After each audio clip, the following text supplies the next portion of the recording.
നമസ്കാരം.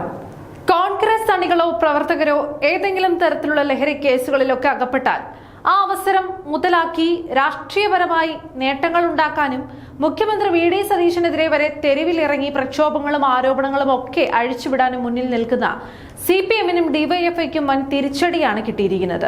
കഴിഞ്ഞ ദിവസങ്ങളിൽ മുഖ്യമന്ത്രിക്ക് പരിചയമുള്ള ഒരു യൂത്ത് കോൺഗ്രസ് പ്രവർത്തകൻ ലഹരിയുമായി പിടിയിലായി.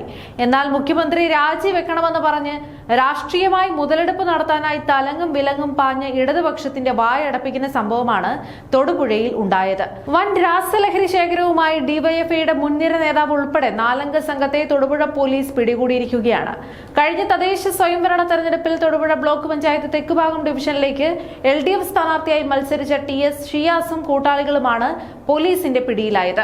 DYFI തെക്കുഭാഗം മേഖലാ സെക്രട്ടറിയും ബ്ലോക്ക് കമ്മിറ്റി അംഗവുമായ ഷിയാസിന്റെ പക്കൽ നിന്നും കൂട്ടാളികളിൽ നിന്നും 18 ഗ്രാമിലധികം രാസലഹരിയായ MDMA-യും 10 ഗ്രാം ഹൈബ്രിഡ് കഞ്ചാവുമാണ് പോലീസ് പിടിച്ചെടുത്തത്.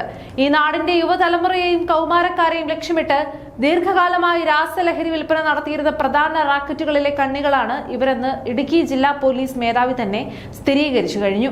ഏറ്റവും രസകരവും വിരോധാഭാസവുമായ കാര്യമെന്തെന്നാൽ തൊടുപുഴ പ്രദേശത്ത് ലഹരിക്കെതിരെ DYFI നടത്തിയ ബോധവൽക്കരണ ജാഥകൾക്കും പ്രചാരണ പരിപാടികൾക്കും മുന്നിൽ നിന്ന് നേതൃത്വം കൊടുത്ത ആളുകളായിരുന്നു പിടിയിലായ ഈ നേതാവ് എന്നതാണ്. പകൽ സമയങ്ങളിൽ ലഹരിക്കെതിരെ മൈക്കിലൂടെ നാടൊട്ടുക്കും സന്ദേശങ്ങൾ ഉയർത്തുകയും രാത്രിയുടെ മറവിൽ കൗമാരക്കാർക്ക് വൻതോതിൽ മയക്കുമരുന്ന് എത്തിച്ചു നൽകുകയും ചെയ്ത ഇയാളുടെ അങ്ങേയറ്റത്തെ ഇരട്ടത്താപ്പാണ് ഇപ്പോൾ വെളിച്ചത്ത് വന്നിരിക്കുന്നത്. പ്രദേശവാസികളെയും അണികളെയും പോലെ ഒരുപോലെ ഞെട്ടിച്ച സംഭവമാണിത്. യൂത്ത് കോൺഗ്രസ് പ്രവർത്തകൻ പ്രതിയായ കേസിൽ ചൂണ്ടിക്കാട്ടി ഭരണപക്ഷത്തിരിക്കുന്ന വി ഡി സതീശനെതിരെ വ്യക്തിഹത്യ നടത്താനും പ്രക്ഷോഭം സംഘടിപ്പിക്കാനും ശ്രമിച്ച CPM-നും DYFIക്കും സ്വന്തം പാർട്ടി സ്ഥാനാർത്ഥിയെ തന്നെ ലഹരി കടത്തിൽ പിടിയിലായതോടെ മറുപടിയില്ലാത്ത അവസ്ഥയിലുമായി.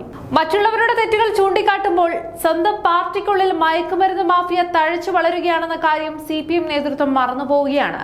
സ്വന്തം നേതാക്കൾ ഓരോരുത്തരായി ലഹരി കടത്തിൽ കുടുങ്ങുമ്പോൾ ആരോപണങ്ങൾ ഉന്നയിച്ച CPM നേതാക്കൾ ഇപ്പോൾ മിണ്ടാട്ടമില്ലാതെ മാളത്തിൽ ഒളിച്ചിരിക്കുന്ന കാഴ്ചയാണ് കാണുന്നത്.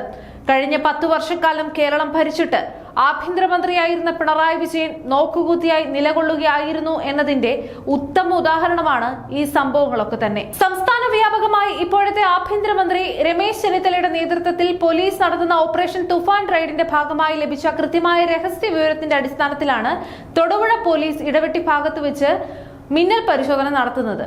ഈ ലഹരി വസ്തുക്കളുടെ ഉറവിടത്തെക്കുറിച്ചും മുൻപ് ആർക്കൊക്കെയാണ് ഇവർ ഇത് വിതരണം ചെയ്തതെന്നതിനെക്കുറിച്ചും ഒക്കെയുള്ള പോലീസ് വിശദമായ അന്വേഷണം ആരംഭിച്ചിട്ടുമുണ്ട്. DYFIയുടെ പ്രാദേശിക ഭാരവാഹിയും ജനപ്രതിനിധിയാകാൻ മത്സരിച്ച നേതാവും തന്നെ ലഹരി കേസിലെ പ്രധാന പ്രതിയായതോടെ വരും ദിവസങ്ങളിൽ ഈ വിഷയം ഉന്നയിച്ച് ശക്തമായ പ്രതിഷേധത്തിന് കോൺഗ്രസ് ഒരുങ്ങുകയാണ്. മറ്റുള്ളവരുടെ കണ്ണിലെ കരടെടുക്കാൻ നടക്കുന്ന CPM-ന് സ്വന്തം കണ്ണിലെ കരടെടുക്കാൻ ഇതുവരെ കഴിഞ്ഞിട്ടില്ല എന്ന കൃത്യമായ സന്ദേശമാണ് ഈ അറസ്റ്റിലൂടെ CPM-ന് കിട്ടിയിരിക്കുന്നത്.